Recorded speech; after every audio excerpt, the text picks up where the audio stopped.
오늘 말씀 3장으로 이제 들어와서요. 하나님의 자녀애로 부름이라는 제목으로 하나님 말씀을 상고하겠습니다. 언제나 성경을 우리가 해석하는 그 기준은 예수님입니다. 그리고 예수님이 십자가에 죽으시고 부활하시고 승천하시고 약속대로 성령이 오셔서 오순절에 예루살렘으로부터 시작하여 유대 땅, 사마리아 땅, 갈릴리 저 이방 땅까지 복음이 급속도로 이제 전파되어져 가고 있는 그 중에 많은 세월이 흘러서 마태가 마태복음을 쓴 것입니다. 그렇기 때문에 성령의 감동을 받아서 이 진리의 말씀을 영원히 보존하는 이 말씀을 기록하게 되는 과정 속에서 예수님에 대한 이 증거가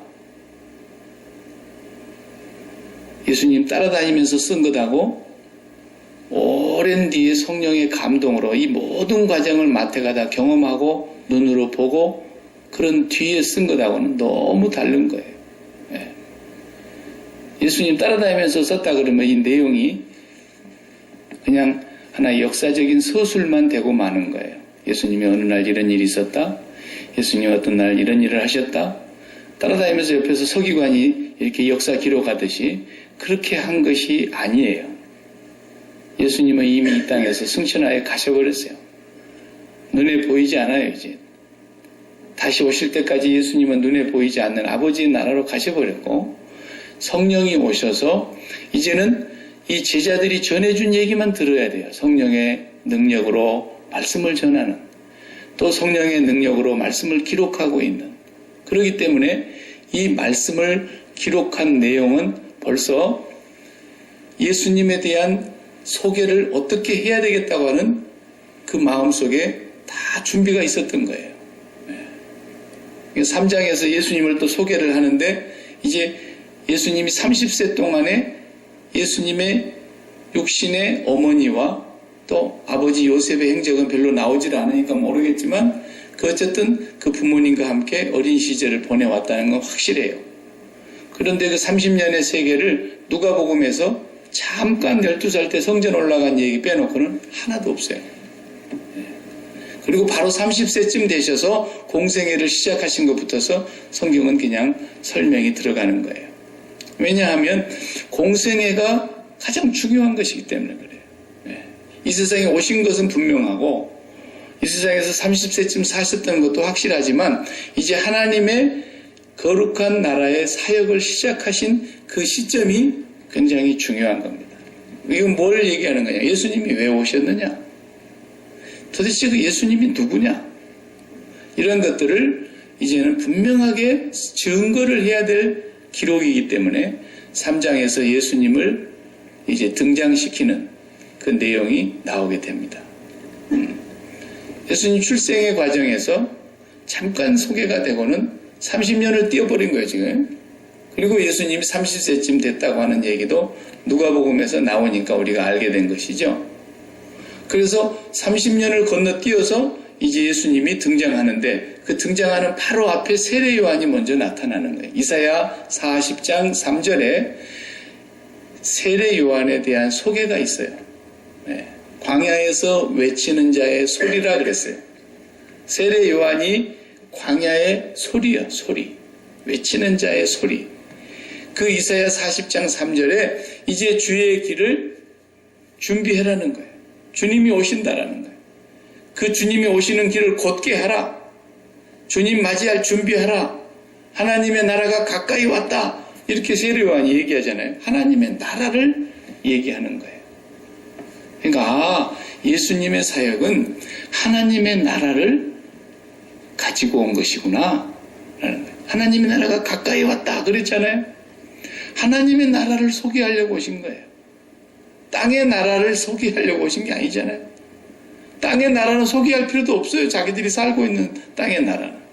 하나님의 나라가 있는 줄을 모르는 이 사람들에게 하나님의 나라를 소개하고 그 다음에 그 하나님의 나라의 백성으로 참여하도록 하나님의 나라의 시민으로 우리를 불러내기 위해서 오신 거란 말이에요. 거기서부터 지금 시작하고 있는 거예요. 하나님의 나라가 가까이 왔다. 회개하라. 그분을 맞이할 준비를 해라. 세례 요한이 외치고 있잖아요. 그러니까 유대인들이 깜짝 놀란 거예요. 왜냐하면 400년 동안 선지자가 없다가 말라기 선지자가 430년경에 끝났어요. 그리고 예수님이 기원 새로운 시작으로 역사가 시작이 되는데 400년 동안 선지자가 없다가 갑자기 광야에 세례 요한이 나타났는데 얼마나 사람들이 마음이 쿵쾅거렸으면 그 광야로 다 몰려갔다 그랬잖아요. 동네 사람들만 몰려간 게 아니라 온 예루살렘이 다 몰려갔다 그랬어요. 한 시내가 다 빠져나간 거예요.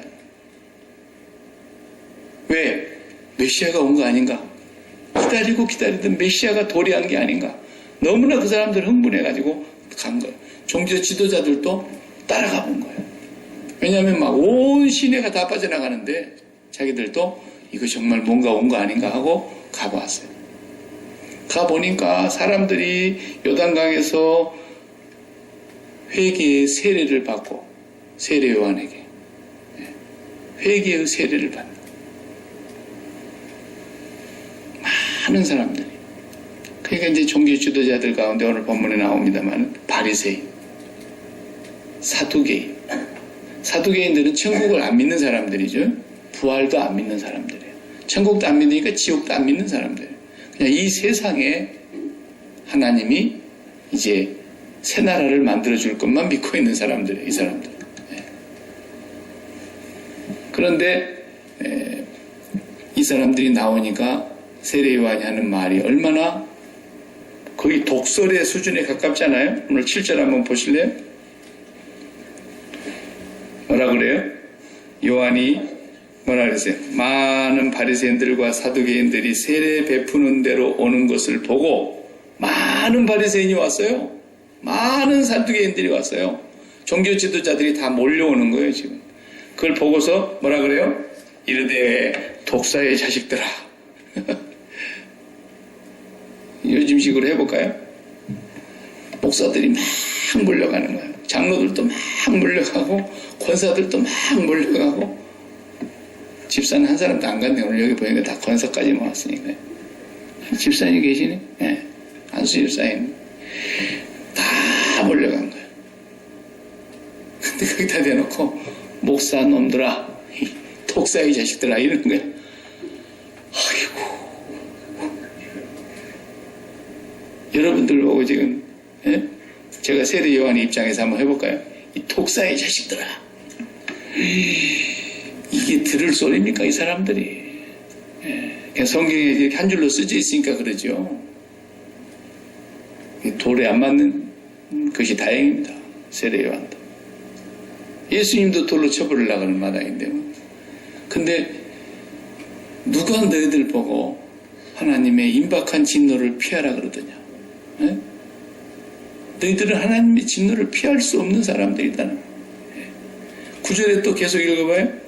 속으로 아브라함이 우리 조상이라 생각하지 말라. 내가 너희에게 이르노니 이 돌들로도 아브라함의 자손이 되게 하시리라. 와, 광야에 널브러져 있는 이 수많은 돌들, 하나님이 돌들로도 아브라함의 자손을 만들 수 있어. 이것들아, 이 독사의 자식들아, 누가 너희들이 하나님의 진노를 피한다 그러더냐? 누가 속으로 이제 우리가 하나님의 자손, 우리가 아브라함의 자손인데 그런 생각하고 있으니까 속으로 그딴 소리 하지 마라. 야, 무서운 독설이에요. 요즘도 맨날 이렇게 설교하면은 사람들 다 도망갈 거예요.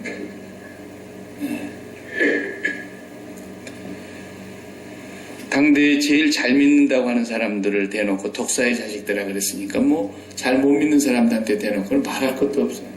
그죠? 제일 잘 믿는다는 사람들. 저들은 다 저주를 받더라도 우리는 특별히 하나님 나라에 정말 영광된 자리에 앉을 것이다. 그렇게 스스로 확신하고 자부하고 있는 사람들이란 말이에요. 거기다 대놓고 이 독사의 자식들이 뭔 말이에요? 이 사탄의 자식들하고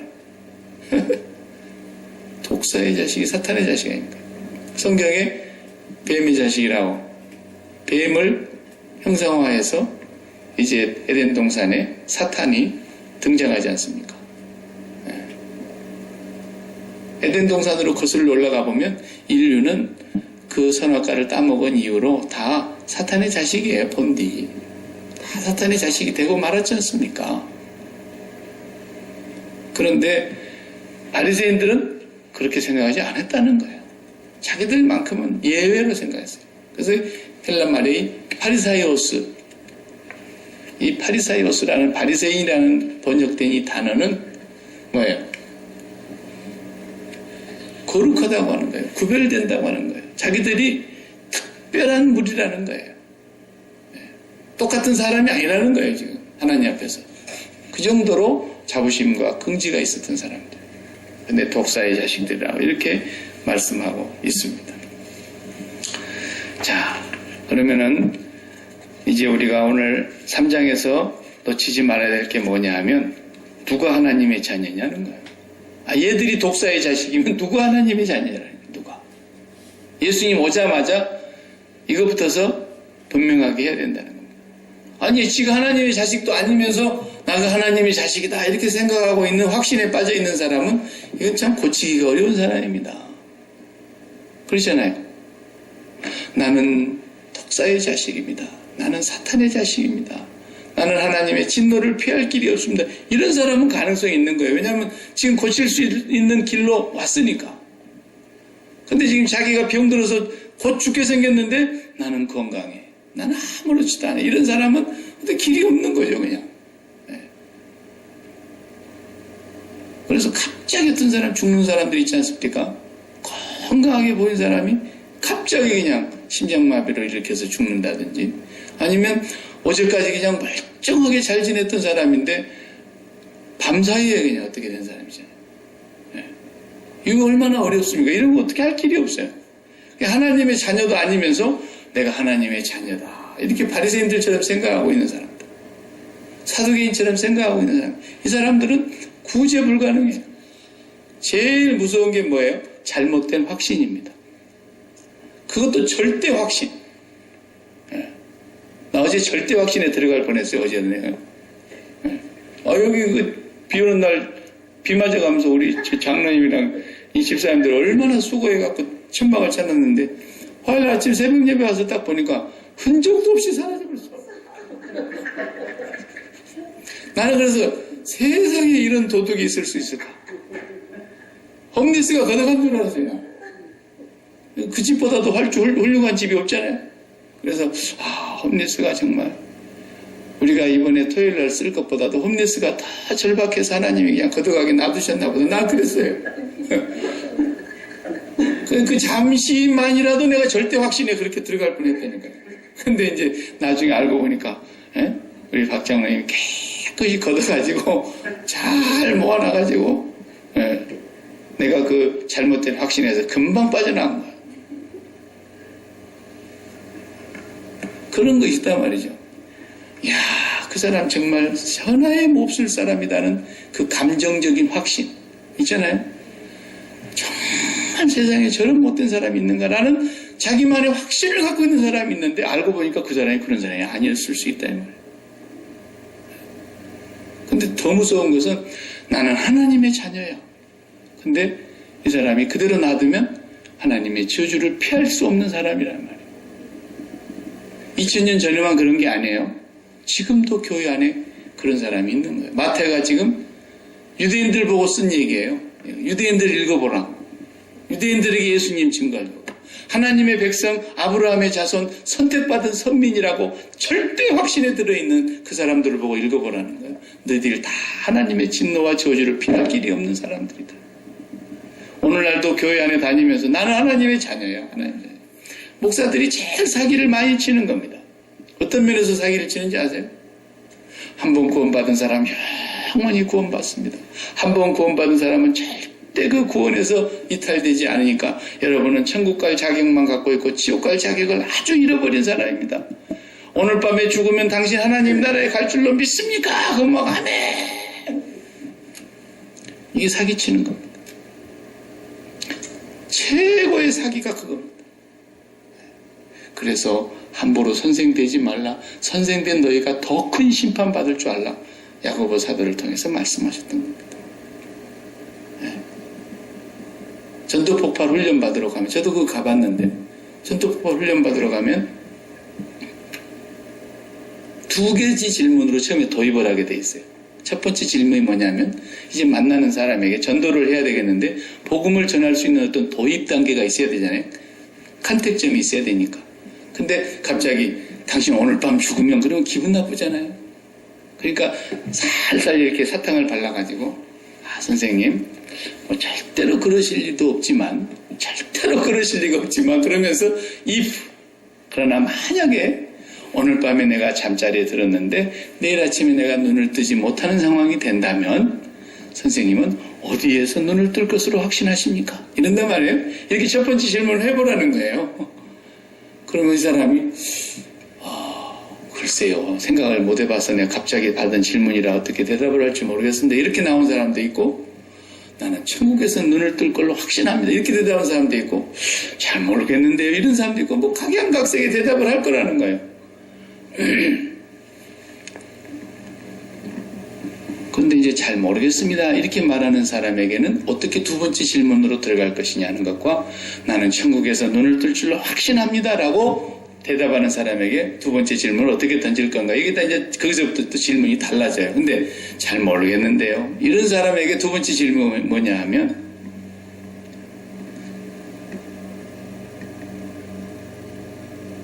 만약에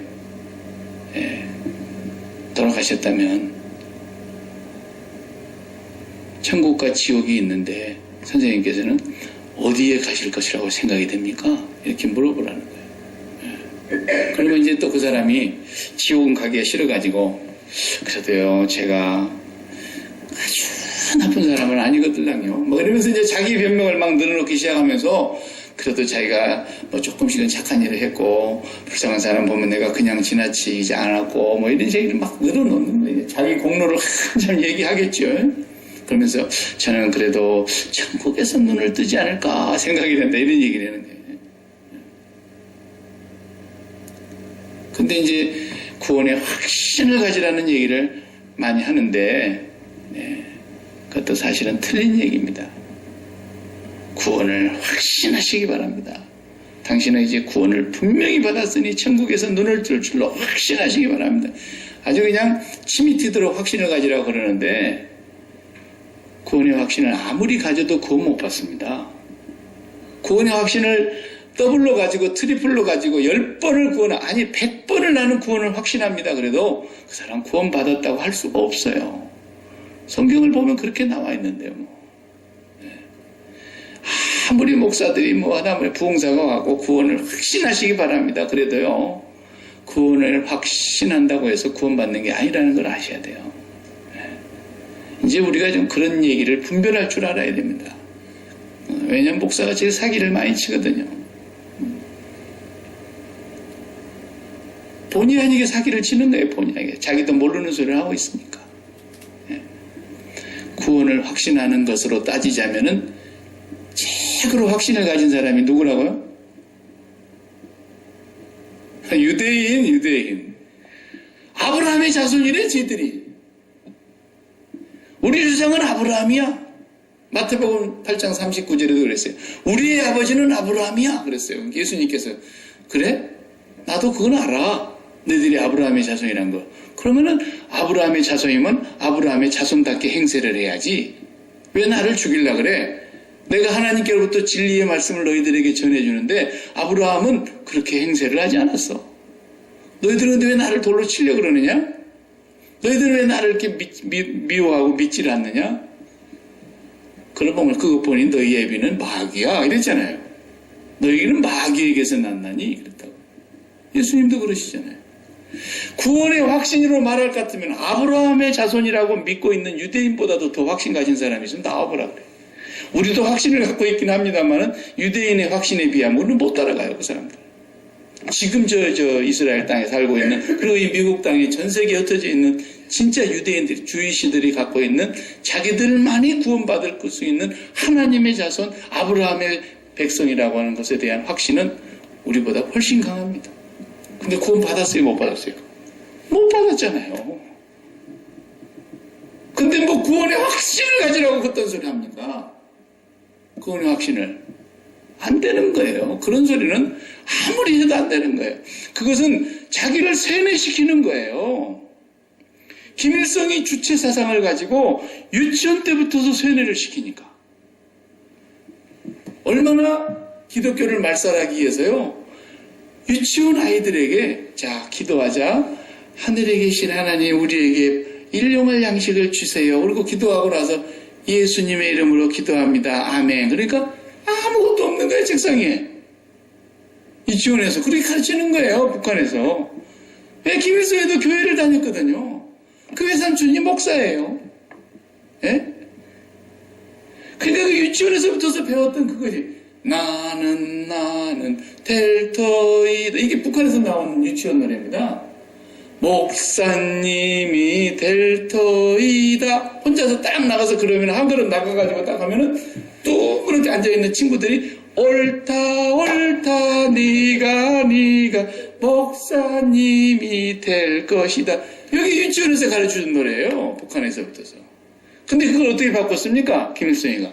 너는 델터이다. 장군님이 델터이다. 이렇게 바꿔서 부르는 거예요. 근데 유치원에서 그 기도할 때 그렇게 한다니까요. 예수님의 이름으로 기도했는데 무슨 밥풀떼기 하나도 안 나타나요. 근데 다시 눈 감고 기도하겠어요. 그래가지고 주성님이 우리에게 일용할 양식을 주셔서 감사합니다. 그래서 한참 기도를 하고 있어요. 눈 꽉 감게 놓고 그 사이에 식상머리 앞에다 먹을 걸 쫙 갖다 놓는 거. 보라고. 우리 김일성 수령 어버이께서 이렇게 우리에게 먹을 것을 주었다. 이게 태어날 때부터 가르치니까요. 세뇌가 되는 거야. 거기서 공산주의가 성공한 겁니다. 교육은 0세부터 6세 안에 끝나는 거거든요. 그때 가르쳐놓은 교육은 죽을 때까지 잊을 수가 없고 벗어나지를 못해요. 그 세계에서 빠져나오지 않는 한. 20대, 30대, 40대, 50대, 60대가 된 사람, 이번에 넘어온 사람, 2달 전에 넘어온 사람이 지금 TV에 출연하는 거 보니까 2달 전에 이제 탈북해갖고 대한민국에 온 지 2달 됐는데 80이 넘었어요. 북한에서 회계사를 하셨더라고, 이 할머니께서. 이분도 철저하게 믿었어요. 김일성이 숫세사양 맞다는 거야, 맞다. 여기 와서 보니까 80년 동안 속았어요, 80년 동안. 하루아침에 바뀐 거예요. 눈으로 딱 보니까 아니거든. 네. 기독교 신앙이 마찬가지예요. 하나님의 자녀라고 확신을 가지시기 바랍니다. 구원받으셨음을 믿으시기 바랍니다. 오늘 죽으면 천국에 갈 걸 확신하시기 바랍니다. 아무리 외쳐도, 그리고 그 확신을 아무리 가져도 구원 못 받아요. 그거하고 구원하고 아무 상관이 없는 거예요. 그건 쇠뇌시키는 겁니다. 그걸 아셔야 돼요. 그럼 뭐가 구원받은 건데? 구원의 확신을 받아야 되는 게, 가져야 되는 게 아니고 구원을 확인해야 됩니다. 구원의 확신을 의심해야 되는 거예요, 도리어.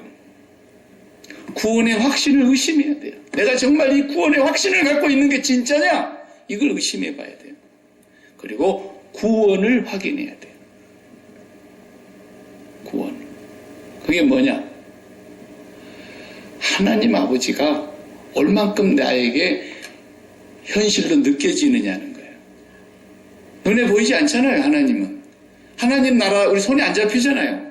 회개하라 하나님 나라가 가까이 왔느니라. 그런데 하나님 나라가 어디 있어요? 손에도 안 잡혀요. 보이지도 않아요. 그런데 그 하나님과 그분이 계신 그 하나님의 나라가 제일 내 마음속에 제 1번의 현실로 느껴지는 것이 구원이에요. 그게 느껴지는 것이. 네. 제가 이거 설명하려고 돈을 하나 넣어갖고 하는데, 뭐, 잃어버려도 상관이 없는데 1불짜리예요. 그래도 뭐, 100불짜리도 1불짜리도 크기는 똑같으니까, 돈이 내 호주머니 여기 있어요. 내가 이렇게 딱 넣어놓으면 이 돈이 여기 있다는 게 실감이 나는 거예요. 그죠? 어디서 갑자기 돈이 한 뭉치 들어왔어. 100불짜리가 그냥 뭉칫돈이 들어와가지고 굉장히 많은 돈을 내가 소유하게 됐어요. 그러면 그 돈이 나에게 지금 많은 돈이 있다는 게 얼마나 실감납니까? 그죠? 왜? 현실이니까. 실제 팩트니까. 그 실제 팩트보다도 더 먼저 계신 분이 누구냐? 하나님이세요. 그 세상 존재하는 것보다도 더 먼저 있었던 나라가 하나님 나라예요. 그 하나님과 그 하나님이 계신 그 나라가 여기 호주머니에 있는 돈보다, 내 지갑 속에 들어있는 돈보다도 더 확실하게 현실로 느껴지는 것이 구원이에요. 구원이에요. 그걸 아셔야 돼요. 내가 병으로 지금 몸이 죽어가요. 의사가 더 이상은 살릴 수가 없대, 의술로는. 죽어가고 있는 것이 현실이고 팩트 사실이에요. 그러나 그 죽어가는 현실과 그것이 사실인 것보다도 더 우선하는 하나님이 살아계시고 하나님의 나라가 있다는 것이 더 내 마음속에 강력하게 다가오는 것이 구원이에요. 그냥 구원받은 거예요. 그렇지 않고 하나님의 나라가 느껴지지 않고 하나님이 느껴지지 않는데 정말 내 마음속에 제 1번의 현실이 항상 어디가 느껴지는 거예요. 땅의 것이 느껴지고 육신적인 것이 느껴지고 정욕적인 것이 느껴지고 이 세상의 것들이 계속 제1의 현실로 내게 실감이 나고 느껴진다면 그 사람은 1000번 만번 구원받았다고 확신해도 지금 바리새인들의 오류에 빠져 있는 걸 알아야 돼요. 네. 그 사람은 구원받지 못한 겁니다.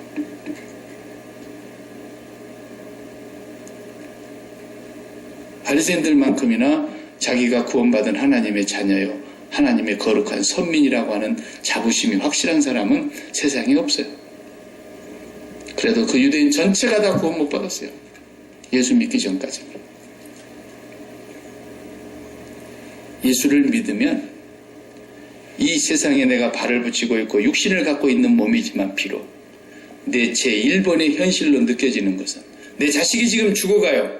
이것도 고치는 병이라 죽어가는 상황에 놓여 있어도 그보다도 더 실감나게 느껴지는 것은 하나님이고 하나님 나라예요. 이게 구원받은 사람의 증거입니다. 내 자식이 지금 죽어가도 내 자식이 죽어가니까 세상이 보이겠어요? 깜깜해지겠죠? 하늘의 억장이 무너지겠죠? 그래도 그보다도 더 현실로 느껴지는 것은 하나님이어야 한다는 거예요.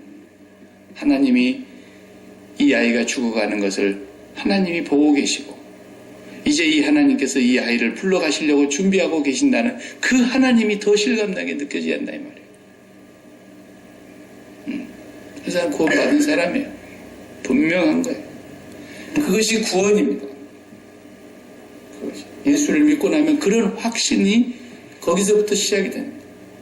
그런 사람에게 구원의 확신이 필요한 것이 뭐가 필요하겠어요? 무슨 구원의 확신이 필요하겠냐?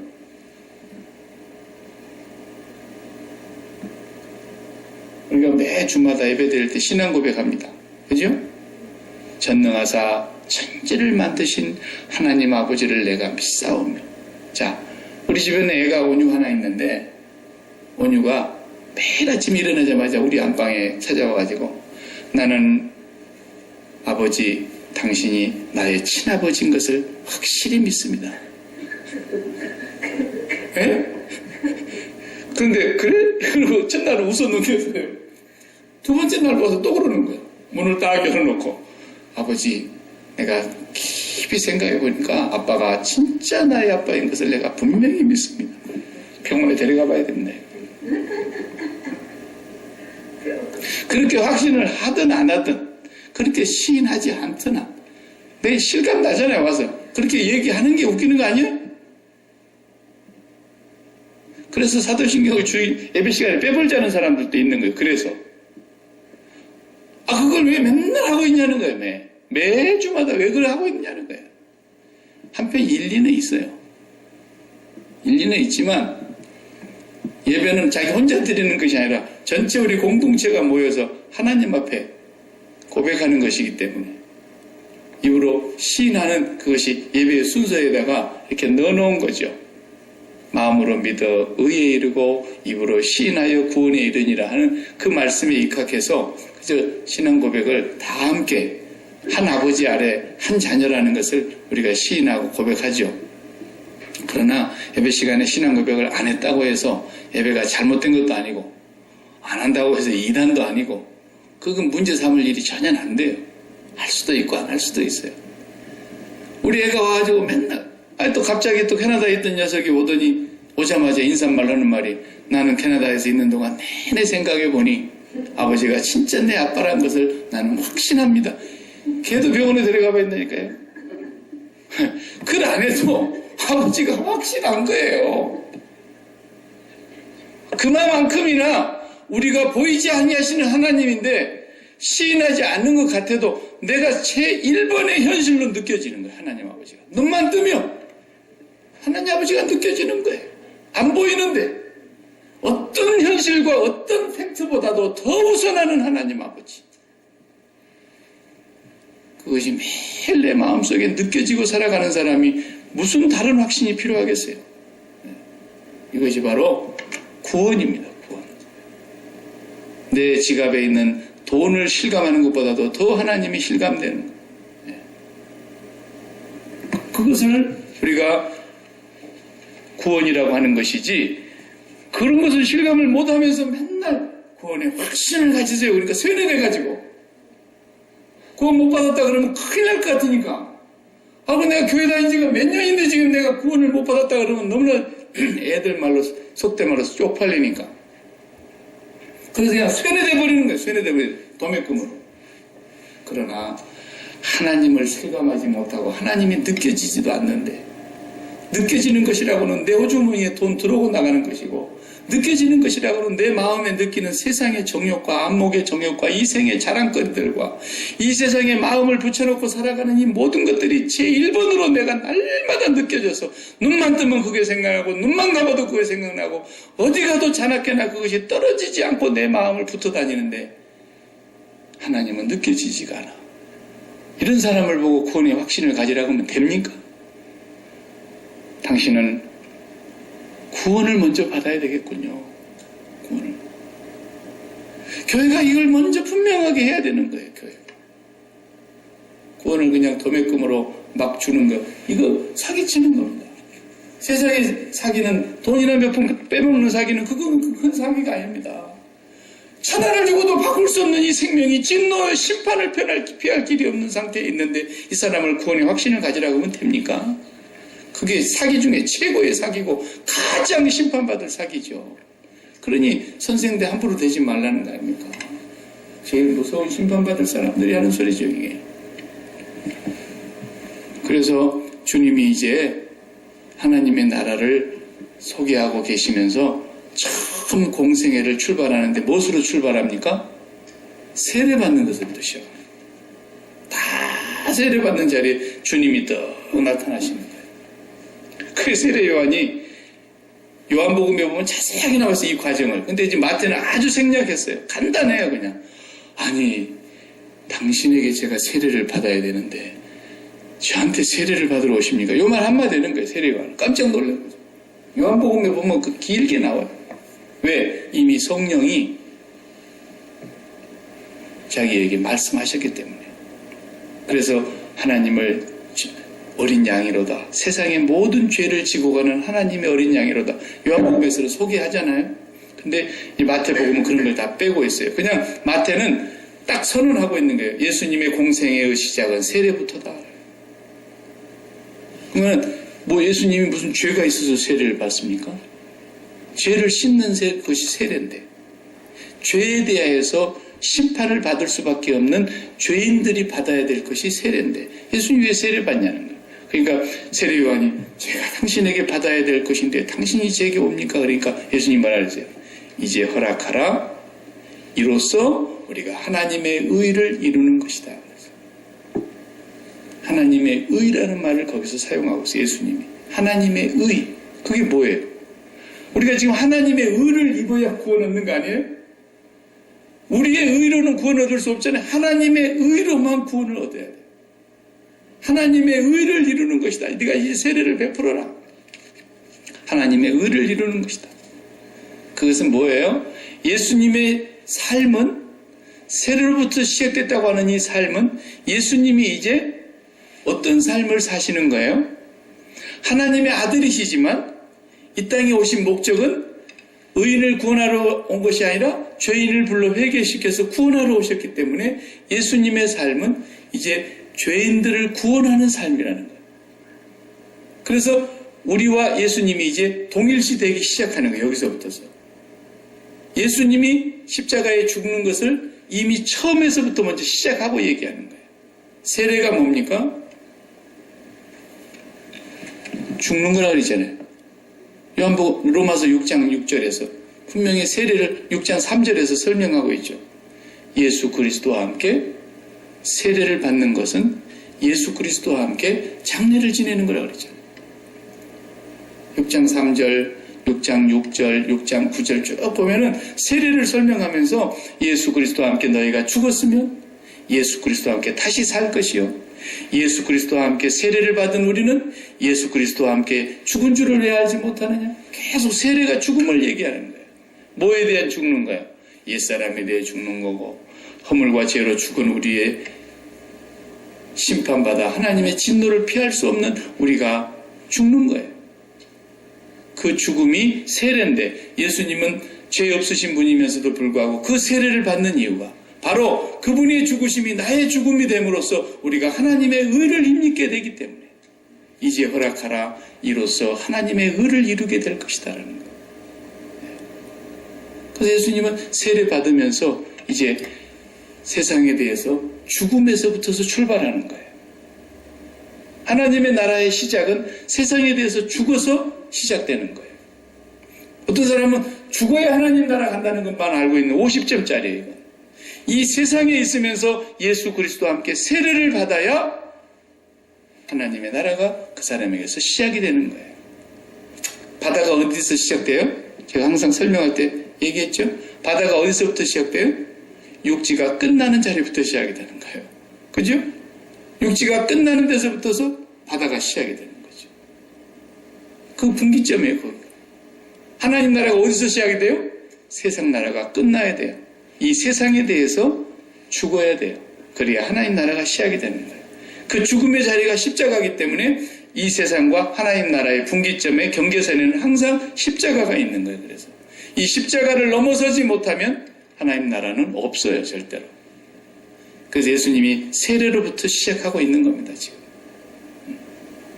그래서 여러분과 제가 예수와 함께 죽으면 어떻게 되는 거예요? 예수와 함께 연합하여 십자가에 못 박혀 죽은 것이 나의 죽음이 되면 이제 우리에게서 하나님 나라가 시작이 되는 거예요. 네. 왜? 예수 그리스도의 의를 내가 힘입기 때문에. 그래서 나의 의는 이것뿐 예수의 피밖에 없네. 예수의 죽음이 나의 의가 되기 때문에. 그러면 이제 하나님의 자녀인가 아닌가? 우리를 하나님의 나라로 불러들이는 하나님의 자녀는 출발점이 세상에서 죽고 시작하는 거예요. 세상에 대하여 십자가에 못 박히고 끝나는 거예요. 그런데 아직도 세상에 대해서 죽지 않으면 어떻게 됩니까? 세상에 대해서 죽지 않으면 세상에 대해서 너무 환하게 살아있어. 세상에 대해서 너무너무 밝아. 세상에 대하여 너무 마음이 강력하게 붙어있어. 그래서 이 세상에서 일어나는 일로 인하여 내 마음이 막 일비, 좋았다, 슬펐다, 기뻐 뛰었다가 그냥 나락에 떨어졌다가 난리를 치고 요동을 치는 거예요. 어디에 붙어서 그러는 거예요? 하나님 나라가 무슨 막 전쟁이 일어났습니까 지금? 하나님 나라가 무슨 일이 있냐? 거기 붙어놨대요? 하나님의 나라에 마음이 있지 않고 전부 이 땅의 나라에 마음이 있으니까 땅에 의해서 막 요동을 치는 거예요. 그래서 사도 바울도 위대한 사도이지만 단 하루도 죽지 않고는 예수 그리스도의 십자가에서 내가 연합하여 매일 죽음을 맛보고 매일 그리스도와 함께 죽어야만 그리스도와 연합하여 다시 사는 삶이 시작이 되기 때문에 나는 날마다 죽노라 그랬던 거예요. 누가 그 앞에 장사가 있겠어요? 전혀 예기치 않았던 일이 뻥뻥 터지잖아요. 인생 살다 보면. 그러면 막 살아서 펄펄 뛰잖아요, 우리가. 왜 살아도 못 살아, 살아도 못 살아. 왜? 세상에 붙어 있으니까. 그 세상에 나라 붙어 있는 곳에 난리가 나버렸거든. 그래서 거기에 대하여 죽지 않으면 못 사는 거예요. 그것이 하나님의 나라의 시작이며 하나님의 백성의 출발점인 거예요. 매일매일. 그래서 내가 마음을 다하여 힘을 다하여 뜻을 다하여 목숨을 다하여 하나님을 사랑해야 된다는 걸 알겠는데 그것이 내가 세상으로 인하여서 마음을 빼앗기고 이렇게 살아가는 것에 대해서 늘 주님을 바라보며 주님의 십자가를 바라보며 회개하고 내가 그것이 하나님을 사랑하는 것이 마음의 소원이 돼가지고 그렇게 나아가는 사람이 돼야 된다 이거지. 그걸 내가 아직 완성시키지 못했잖아요. 누가 그걸 완성시킬 수 있겠어요? 사도 바울도 내가 아직 잡은 줄로 여기지 아니야. 지금까지 달려온 길 내가 뒤의 것을 다 잊어버리고 오직 앞만을 바라보면서 위에서 부르신 그 부름에 자기는 끝까지 달려가는 사람이었다는 거예요. 그리고 이제 죽음이 딱 임박하니까 나는 선한 싸움을 싸우고 나의 달려갈 길을 다 달리고 믿음을 지켰다. 이렇게 자기가 고백하고 있지 않습니까? 이 땅에서 완성은 되지 않지만 거기가 우리의 가야 될 목적지이며 거기에 우리의 마음이 날마다 가야 된다는 걸 날마다 의식적으로 깨어 있어야 된다. 이 사람이 구원받은 사람인 거예요. 이런 사람들은 구원받음을 확신할 필요도 없어요. 무슨 확신을 가져요? 거기 구원인데. 그러나 아무리 구원의 확신을 가져도 이 마음이 세상에 붙어있고 하나님은 느껴지지가 않아. 천국은 느껴지지가 않아. 성령의 감동이 전혀 없어. 구원 못 받은 게 분명한 거예요. 구원 못 받은 게 분명한 거예요. 이것은 성경에서 분명하게 우리에게 말씀하고 있는 것입니다. 자, 우리가 이제 진짜 가져야 될 확신을 거기서부터서 출발한다고 하는 것이기 때문에 오늘 예수님께 세례받는 자리에 하늘의 음성이 들립니다. 이는 내 사랑하는 아들이요 내 기뻐하는 자라. 이 음성이 예수님에게 들리는데 성령께서 위에서 증거를 하셨어요. 그런 것처럼 이제 우리도 예수를 믿고 그 예수님과 연합하여 예수님의 십자가와 내가 연합하면 하늘로부터서 하나님께서 내 사랑하는 아들, 나의 기뻐하는 자라고 하나님께서 우리를 용납하여 주시는 것이죠. 그래서 우리가 아버지 앞에 나아갈 수 있게 되는 것입니다. 오늘 여기까지만 하고 이어서 계속해서 하겠습니다. 앞으로 보시면 이제 예수님이 시험 받는 장면이 나오는데 이제 이 시험 받는 장면을 여러분이 잘 아시는 내용이지만 이걸 보면은 하나님의 나라의 성격을 분명하게 알 수 있습니다. 하나님의 나라가 선명하게 보이게 되고요. 그 다음에 하나님의 나라 백성들의 본질이 뭔가를 확실하게 알 수가 있게 됩니다.